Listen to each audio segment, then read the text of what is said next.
नमो हरिहन्ताणम् नमो सिद्धाणम् नमो आयरिहाणम् नमो उवज्जायाणम् नमो लोये सप्तसाहोणम्।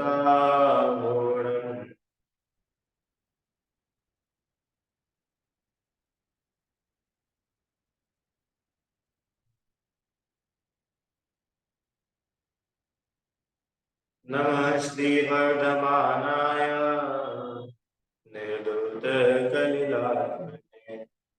सालोकानां त्रिलोकानां यद्विद्यादर्पणाय ते।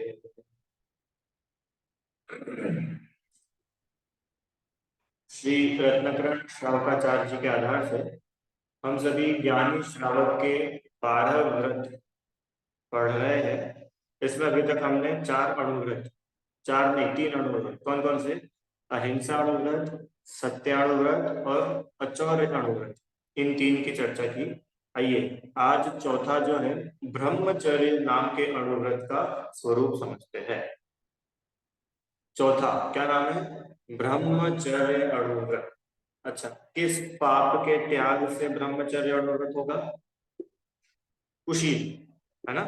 हिंसा, झूठ, चोरी, कुशील। हिंसा, सत्य, अचौर्य, ब्रह्मचर्य। तो ब्रह्मचर्य नाम का ये अणुव्रत। कुशील किसे कहते हैं? कुशील किसे कहते हैं? कुशील मतलब बोलो।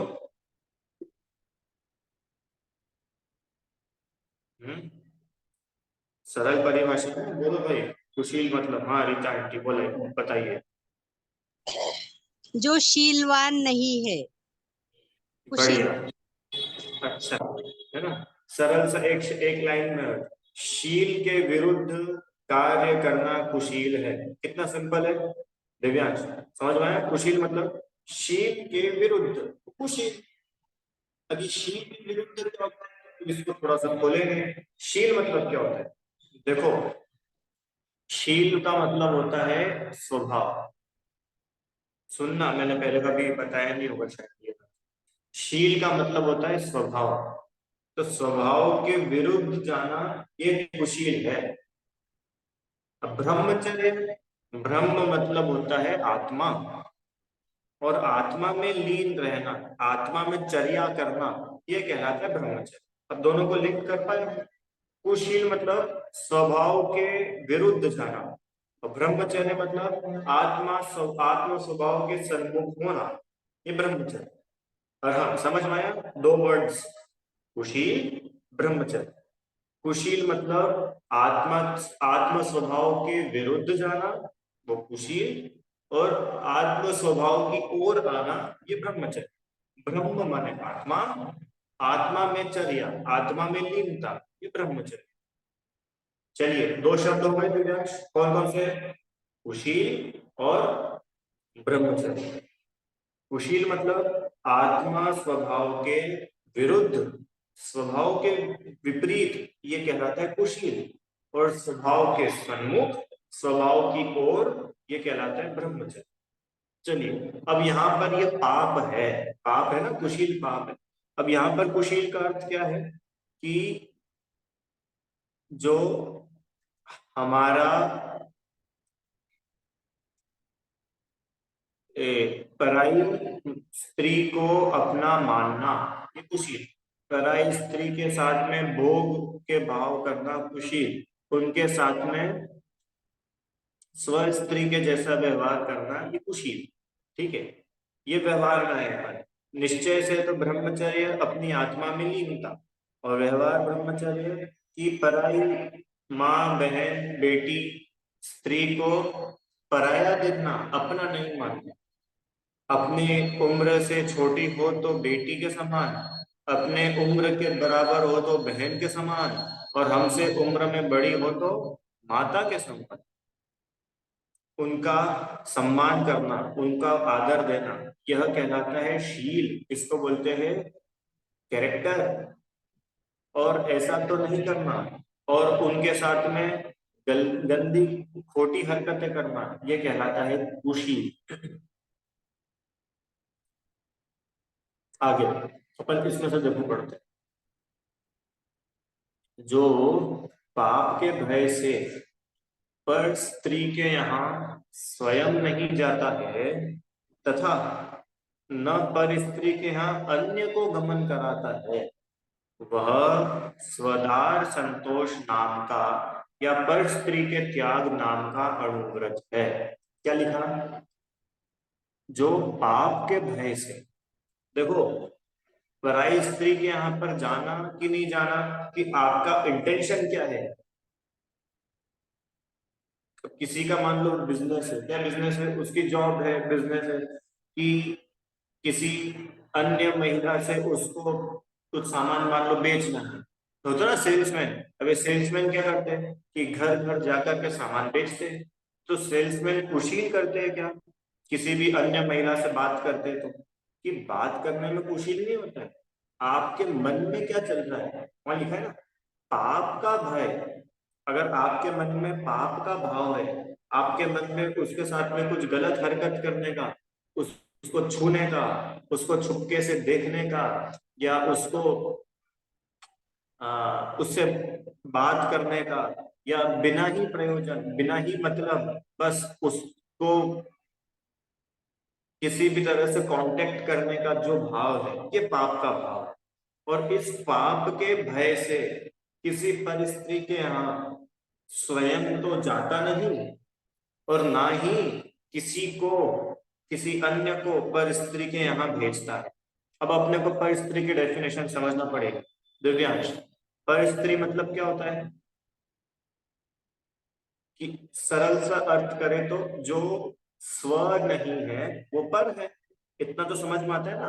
परम, पर मतलब कि जो स्व नहीं है वो पर है।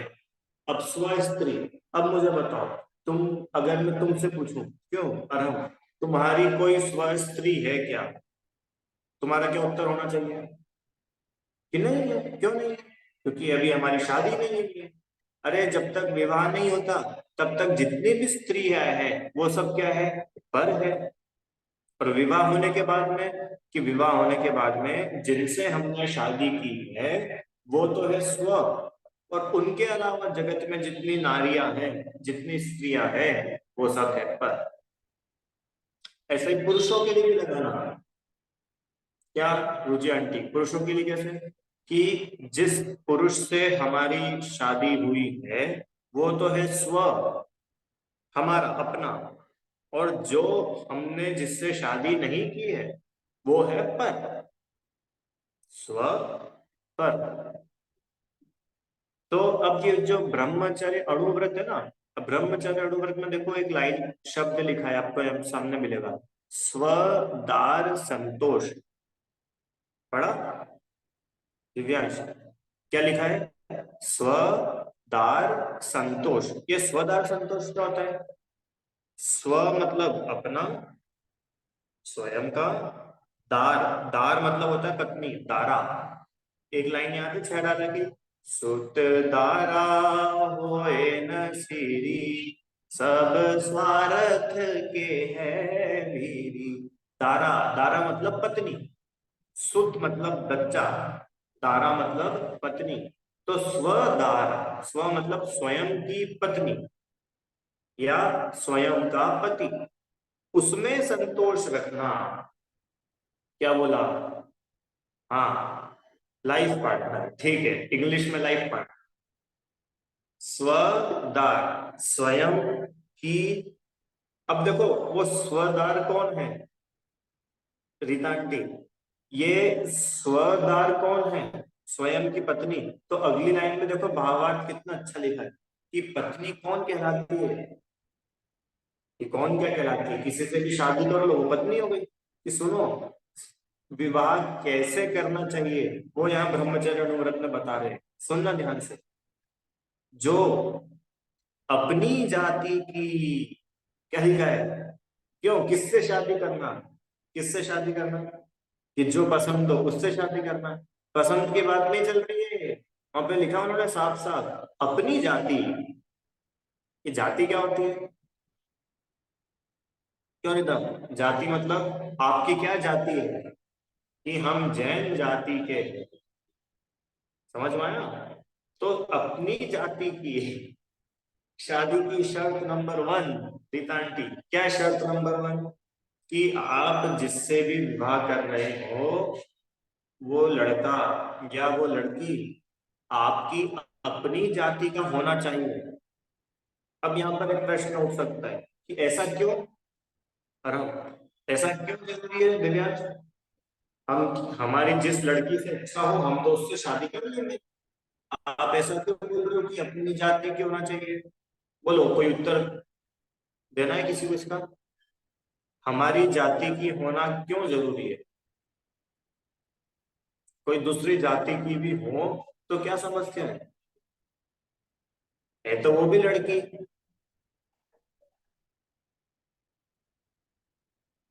बोलो, किनको बोलना है? रीता आंटी आप बताइए, बोलिए। अपनी जाति वाली में बचपन से ही ये जैन धर्म के संस्कार रहते हैं, उसको सब बातों से वो परिचित रहती है, दूसरी जाति नहीं इतना एडजस्ट कर पाती। ठीक, समझ में आया मैं क्या बोला? अच्छे पॉइंट बोला कि जो हमारी जाति की है ना, भले कोई भी देखो, जैन है तो जैन, और मान लो कोई मराठी है तो उसके लिए मराठी, कोई पंजाबी है तो उसके लिए पंजाबी, कोई सिख सिंधी है तो उसके लिए सिंधी। क्यों?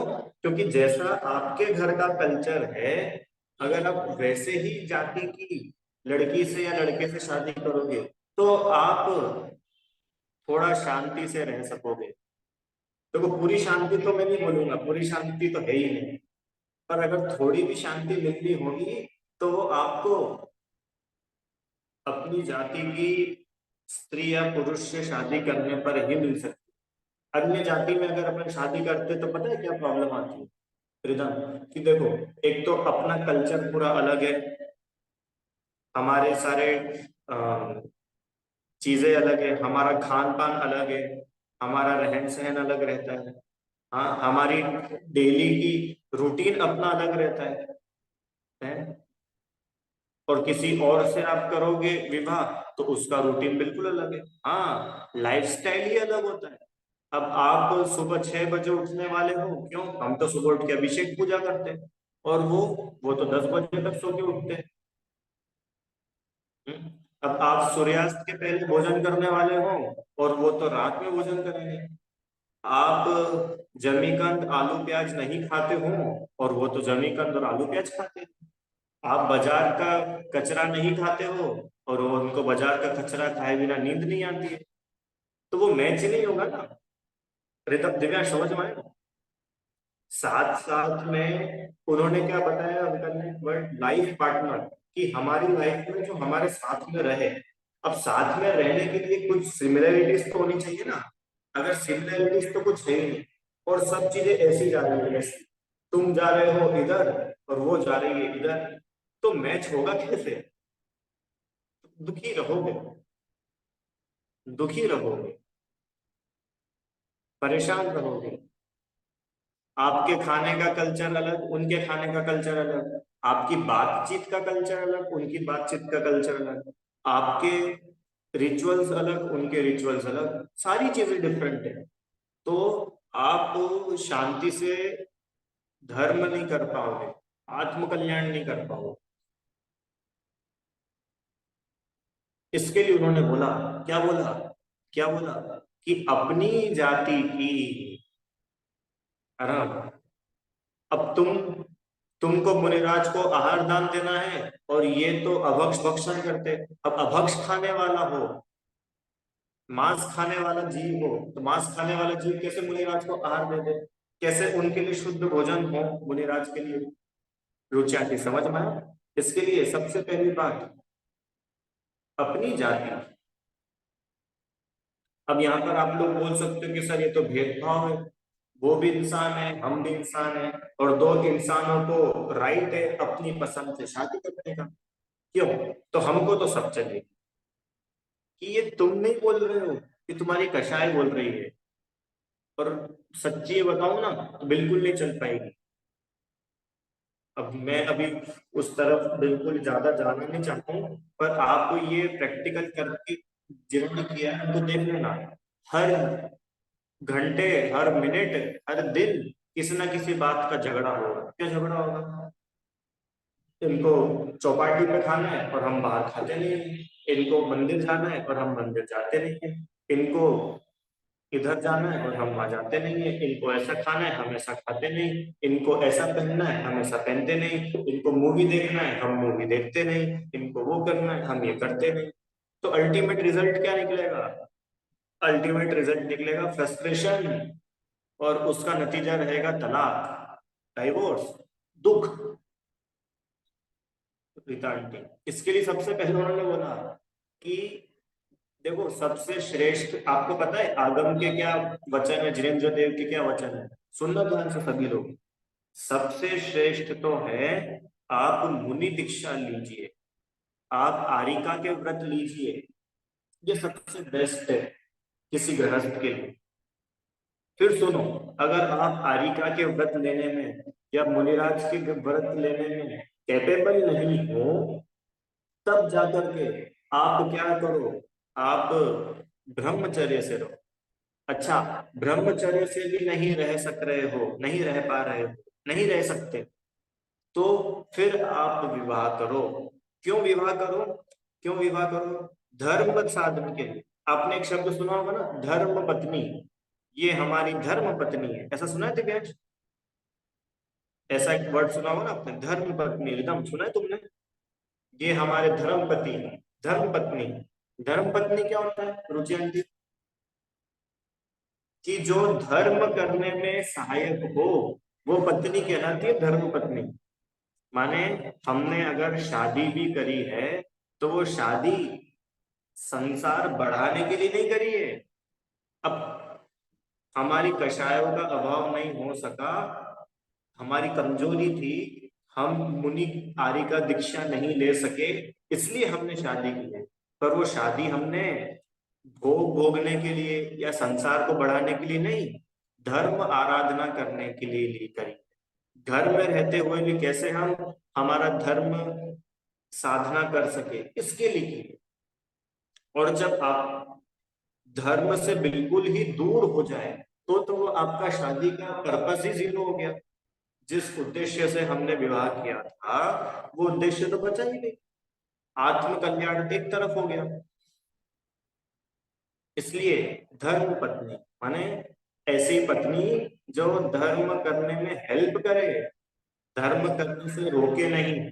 ऐसे पति जो धर्म करने में सहायक हो, धर्म करने में बाधक ना हो। समझ में? अब अब ऐसा कौन होगा कि जो अपनी जाति की होगी वही होगी। सुनना भैया सभी लोग, अपनी जाति। दूसरा, दूसरा सुनो, कुलीन घर की। कैसे घर की होना चाहिए? अच्छे कुल की, अच्छा फैमिली बैकग्राउंड, अच्छे घर की, संपन्न। संपन्न मतलब रुपए पैसे से संपन्न नहीं, विचारों से संपन्न। अच्छे विचार हो, अच्छी सोच हो, घटिया सोच ना हो, ऐसे घर की। और उसके आगे सुनो कि उसके बाद तो शादी कर सकते हैं ना, कि नहीं नहीं, साक्षी पूर्वक। साक्षी पूर्वक क्या है? क्यों रिदम? साक्षी पूर्वक मतलब, साक्षी मतलब किसी साक्षी नाम की लड़की की बात चल रही है? क्यों साक्षी पूर्वक मतलब क्या?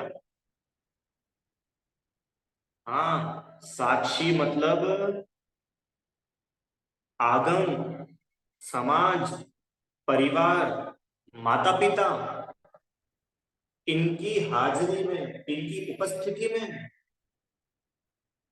विवाह करना। यूं नहीं कि घंटी बजाई और मम्मी पापा को दिया सरप्राइज, मम्मी ये हमारी पत्नी है। मम्मी ने पूछा कब हुई? कि हम बाहर जॉब करने गए थे, वहीं से शादी करके आ गए हैं। नहीं, ऐसा नहीं। देखो क्या क्या बोला मैंने, वापस सुनो। आगम, समाज, परिवार, माता पिता, इन चारों की उपस्थिति में शादी होनी चाहिए। इन चारों की उपस्थिति में विवाह होता है। और अगर आप इनसे बच करके, इन्हें छोड़ करके विवाह करेंगे, आप दुखी होगे। क्या बोला? अरहम एकदम। अगर आप समाज की साक्ष, क्यों ये शादी होती है ना, शादी, आपको ऐसा लगता होगा कि क्यों सब लोगों को क्यों इनवाइट करने की जरूरत है, सब लोगों को क्यों लंच कराने की जरूरत है, इतना खर्चा करने की क्या जरूरत है? हम दोनों गए और हम दोनों ने जाके शादी कर ली और हम तो आ गए, कितने पैसे बचे? क्यों? अरे पैसे बचाने की बात नहीं है। आप समाज के साथ में रह करके शादी करोगे ना, तो पूरी समाज को पता है तुमने शादी की है। तुमको पता है कि पूरी समाज ने हमको शादी करते हुए, फेरे लेते हुए, एक दूसरे से वचन लेते हुए देखा था, तो तुम उस वचन को तोड़ोगे नहीं। क्यों? क्योंकि तुम जिस समय साथ वचन ले रहे थे ना, उस समय पूरी समाज थी, उस समय जिनवाणी माता विराजमान थी। आप लोगों ने फेरे देखे कि नहीं? फेरे कभी क्यों ना फेरे देखे? शादी वगैरह में फेरे होते हैं जब दूल्हा दुल्हन के, उस समय क्या होता है रिधम, कि वहां पर जिनवाणी विराजमान होती है, यंत्र जी विराजमान करते हैं, और जिनवाणी की साक्षी में पंच परमेष्ठ, गीतांटी, पंच परमेष्ठी की साक्षी में है ना, पंच परमेष्ठी यंत्र विराजमान कर, पंच परमेष्ठी की साक्षी में विवाह होता है। क्यों? कि अब तुमने पंच परमेष्ठी की साक्षी में नियम लिया है। क्या नियम लिया है? कि आज से ये मेरी पत्नी है और ये मेरा पति है, ऐसा नियम लिया है तुमने। अब तुम चीट नहीं करोगे, अब चीटिंग इज नॉट अलाउड। ऐसा नहीं कि तुमने अभी तो इससे शादी कर ली, फिर भी और किसी से तुम्हारी बातचीत चल रही, नहीं, ये गलत है। आपको पता है क्या क्या नियम होते हैं? देखो, मुझे पढ़ाना तो ब्रह्मचर्य है, पर मैं गृहस्थी पढ़ा रहा हूं। पर ये गृहस्थी भी इसी का अंग है, स्वदार संतोष लिखा है, अपनी पत्नी में संतोष रखना। इसका मतलब, इसका मतलब क्या हुआ? एक चीज अभी मैं बोल रहा था रुचि आंटी, कि वो जो एक वचन देते हैं, तो उसमें एक वचन होता है अरहम, कि अगर ये धर्म साधन करेंगे तो मैं उसमें अंतराय नहीं करूंगा, मैं उसमें अंतराय नहीं करूंगी। हाँ, ऐसा वचन होता है। तो आपने पूरे समाज के सामने ऐसा वचन लिया है, तो फिर आप उस वचन को निभाओ। इसके लिए विवाह हुआ था, समझ में आया? इसलिए साक्षी पूर्व माता पिता की। और देखो, अपने को कई बार ऐसा लगता है कि मम्मी पापा को क्या मालूम, मम्मी पापा तो कैसे है, क्यों? अरे मम्मी पापा कैसे हैं? कि मम्मी पापा तो पुरानी सोच वाले हैं, ऑर्थोडॉक्स, ओल्ड मेंटेलिटी। और हम लोग, हम सब जानते हैं, हम तो क्या करते हैं, हम पैसे कमाते हैं, हम तो जॉब करते हैं, हमने तो पूरी दुनिया देखी है, हम तो बेंगलोर, चेन्नई, हैदराबाद, इंदौर, मुंबई, सब जगह हम तो जा चुके हैं, तो हम सबको जानते हैं। क्यों रितांटी? हम लोगों ने तो दुनिया देखी है, और मम्मी पापा ने तो कुछ देखा ही नहीं है, ये तो यहीं पे रहे गाँव में। तो क्या, तो इनकी नहीं चलेगी, हम तो हमारे हिसाब से शादी करें। तो उन्होंने बोला नहीं रुको, धैर्य रखो। क्यों रुको? कि माता पिता को आपसे बहुत ज्यादा एक्सपीरियंस है, बहुत ज्यादा अनुभव है। एकदम, ये बात पक्के में मान के चलना, माँ बाप कभी अपने बच्चे के दुश्मन नहीं होते हैं। कि नहीं वो तो ऐसी लड़की से शादी करा रहे हैं हमारी, वो लड़की तो काली है, और वो लड़की तो अच्छी भी नहीं दिखती है, और वो लड़की तो पढ़ी लिखी भी नहीं है। कि बहुत अच्छा कर रहे तुम्हारे मम्मी पापा, कि क्या बात कर रहे हो, कि हाँ घर में रहेगी तो घर संभाल लेगी, और पत्नी भी घर में नहीं रहेगी तो घर कौन संभालेगा, कि नौकर संभालेंगे। वाह, तो तुम वो नौकरों के लिए सारी चीजें कमा रहे हो, इसका मतलब। अरे समझ में आया कि नहीं आया आपको रीता आंटी? इसलिए वो उन्होंने बोला, क्या बोला? साक्षी पूर्वक माता पिता की आज्ञा, आगम की मर्यादा, आगम की मर्यादा में विवाह करना चाहिए। ठीक है, अब ऐसी जिस स्त्री से, ऐसे जिस पुरुष से आपने विवाह किया है, उसमें ही संतोष धारण करना, उसमें ही। अब तुम्हारी शादी हो गई ना, अब तुम इधर उधर नहीं देखो। क्यों? अब ये ब्रह्मचर्य और व्रत बता रहे हैं कि अब आप ब्रह्मचर्य से रहो। अब आप जो है, अन्य पुरुष या अन्य स्त्री महिलाओं से अब नो कांटेक्ट, नो संपर्क, नो बातचीत, नो चैटिंग। वो सब लिखा है उसमें, समस्त स्त्री मात्र से राग भाव का त्याग कर। अब वो एक राग भाव में सारी चीजें आ गई है, उनको देखना, हाँ उनसे बातें करना। देखो देखना और बातें करना, अब बोलोगे कि साहब हमारी तो साड़ी की दुकान है, अब हम क्या करें? क्यों? अरे किसी की साड़ी की दुकान है तो वो अपनी पत्नी को ही साड़ी बेचेगा, और तो किसी को बेच ही नहीं पाएगा साड़ी। कि बात करना की मनाही नहीं है, आप किस पर्पस से बात कर रहे हो? आप राग भाव से बात कर रहे हो, हाँ आपके मन में उनके लिए क्या चल रहा है कि यार अपनी पत्नी तो खराब है, देखो ये कितनी अच्छी है, अपन तो अपनी पत्नी को छोड़ो और इसको अपन इससे शादी कर लो, इससे बात शुरू कर लो। अब ये जो है ये कुशील है, ये राग का भाव। और अगर नॉर्मल है कि भैया हम दुकानदार है, ये ग्राहक है, सामान खरीदने आए हैं, अपन सामान बेचो पैसे दो छुट्टी। क्यों दिव्यांश, सही सही बता रहा हूं। तुम कभी खरीदी करने गए हो मम्मी के साथ में किसी भी दुकान पे, कपड़े साड़ी वगैरह खरीदने गए हो क्या कभी? बच्चे लोग, प्रीतम, ठीक है। तो क्यों, जैसे वो जो दुकानदार है, वो दुकानदार अगर ऐसा बोले, हाँ मुझे बोलना तो नहीं चाहिए, नहीं बोलता हूँ, चलो छोड़। अगर वो दुकानदार ऐसा बोले, आइए बहन जी, कैसे हैं आप, बड़े दिनों बाद आए, कभी कभी अपने भाई को याद कर लिया करो, हैं, अरे आपको खरीदी नहीं करनी तो भी अपने भाई से मिलने ही आ जाया करो। तो वो दुकानदार कैसा लगता है? ये दुकानदार अच्छा है, ये कितनी अच्छे से बात कर रहा है। और कोई दुकानदार किसी महिला से बहन जी करके ना बोले, और पत्नी करके बोले, अरे ये मेरी पत्नी आ रही है, तो वो दुकानदार कैसा है? हाँ? ये खराब है, उसकी दुकान से कौन खरीदी करेगा? कोई भी उसकी दुकान पर चढ़ेगा नहीं, क्यों? अरे इसकी नजर अच्छी नहीं, ये लड़कियों को गलत निगाह से देखता है, इसकी दुकान से खरीदी नहीं करता। और ये सबको बहन जी बोलता है, सबके लिए सम्मान रखता है, आदर अपने अंदर, तो हर कोई इसकी दुकान से खरीदी करता है। इसका क्या मतलब निकला कि जो शीलवान है, जो कैरेक्टर वाला है, जो कुशील नहीं करता है, उसके यहाँ से लोग सामान खरीदना पसंद करते हैं कि किसी भी कैरेक्टर लेस के यहाँ से सामान खरीदना पसंद करते हैं? क्यों भाई? करम, जिस व्यक्ति का कोई कैरेक्टर नहीं है, जिसका कोई बातचीत करने का ढंग नहीं है, अच्छा तरीका नहीं है, उसके यहाँ से तुम खरीदी करोगे? नहीं करेंगे। क्यों? क्योंकि उसका पर्पस बिजनेस करना नहीं है, उसका पर्पस है स्त्रियों को राग भाव से देखना। तो इसलिए बोल रहे हैं कि समस्त अन्य समस्त स्त्री मात्र से राग भाव का त्याग करना।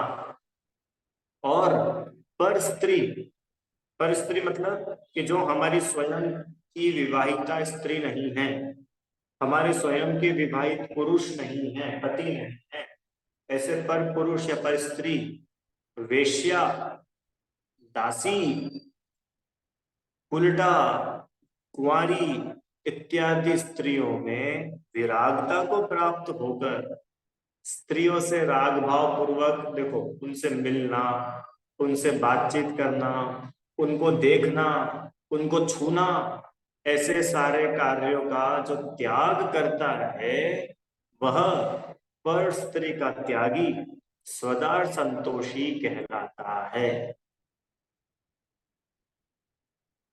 चलो, अब ये बात तो इतनी हुई।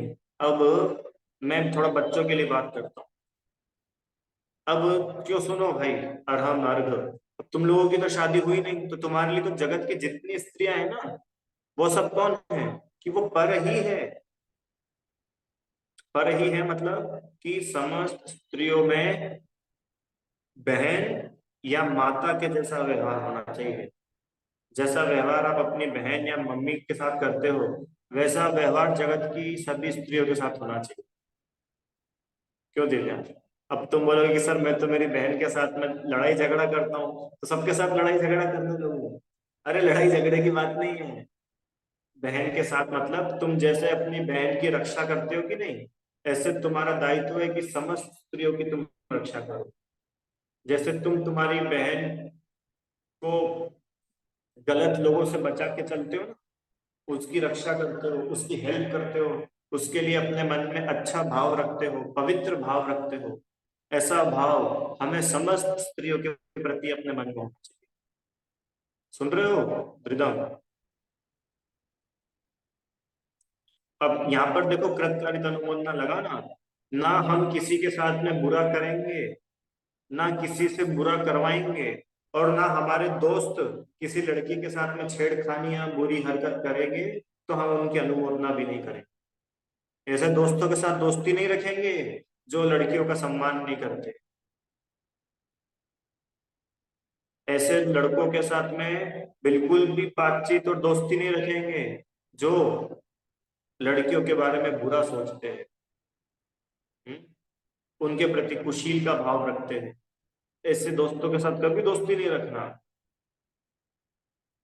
और ना ही ऐसी लड़कियों के साथ में दोस्ती रखना, बच्चियों के लिए बोल रहा हूं, कि जो हमें कुशील सिखाती हो। अरे अपने आदर्श तो कौन है? अपने आदर्श सीता है, अंजना है, चंदन बाला है, रामचंद्र जी है, सेठ सुदर्शन है। क्यों? ये अपने आदर्श है कि ये कौन, क्या नाम है इनका, मूवी के हीरो हीरोइन, ये अपने आदर्श है? बोलो कौन है आदर्श? आइडियल कौन है तुम्हारा? आराम सलमान खान कि सेठ सुदर्शन? बोलो। सेठ सुदर्शन हमारे आदर्श है, महावीर भगवान हमारे आदर्श है, कुंद कुंद आचार्य हमारे आदर्श है, मुनिराज हमारे आदर्श है। ये अपने आदर्श है। क्यों? चंदन बाला हमारे लिए आदर्श है, भुवन सुंदरी हमारे लिए आदर्श है, अंजना सती हमारे लिए आदर्श है। ये आदर्श है कि कैटरीना कैफ अपनी आदर्श है? बोलो किसके जैसे रहना है? कि नहीं नहीं वो हमने देखा था वो भी छोटे कपड़े पहनती तो हम भी छोटे कपड़े पहनेंगे। तो छोटे कपड़े तुम्हारा आदर्श है कि शरीर की शील की रक्षा अपना आदर्श है? ये सब ब्रह्मचर्य बता रहा हूं ना आपको, इतना ब्रह्मचर्य, इतनी शील की रक्षा, इतने शील के बाण तो हम सभी के जीवन में होना चाहिए पीयूष जी। बिल्कुल, बच्चियों के जीवन में होना ही चाहिए। मैं देखता हूँ, अब जैसे शिविर वगैरह में जाते हैं ना पढ़ाने के लिए, तो अपनी छोटी छोटी सी बच्ची 6-6 साल की, 7 साल की, 5 साल की बच्चियों को मम्मी कितने छोटे कपड़े पहना के भेज देती है, सिर्फ इतने से। अब वो बच्ची ने बस इतना से कपड़े पहना, अब क्या करे? अब क्यों पहना है इतने छोटे कपड़े? फैशन है। कि फैशन नहीं है, कि कुशील है, और कुशील का पाप लग रहा है निरंतर। समझ में आया? बहुत अच्छे मर्यादित कपड़े पहनना चाहिए अपने को। अरे अपन अच्छे घर के लोग हैं कि गरीब घर के लोग हैं, ये बताओ? क्यों रुचि मिलती है? अच्छे घर के लोग हैं कि गरीब घर के लोग हैं? अच्छे घर के लोग हैं। तो अच्छे घर के लोग पूरे साइज के कपड़े अफोर्ड नहीं कर सकते, छोटे कपड़े अफोर्ड करना है। दिव्यांश, कभी भी छोटे कपड़े ना खुद पहनना, ना किसी को पहनाने की अनुमोदना करना। रीता आंटी, कि कोई बात नहीं बच्ची तो है बड़ी, हाँ बच्ची बड़ी हो जाएगी जब उसको हम बड़े कपड़े पहनाएंगे, अभी तो बच्ची छोटी है, कोई बात नहीं। कि ये बहुत उल्टी सोच है। वो छोटी बच्ची है ना, तो उसने बचपन से ही छोटे कपड़े देखे हैं, तो वो बड़ी होने के बाद में भी छोटे ही पहनेगी। आप ये बिल्कुल भूल जाना कि बड़ी होने के बाद वो आपके हिसाब से बड़े कपड़े पहने।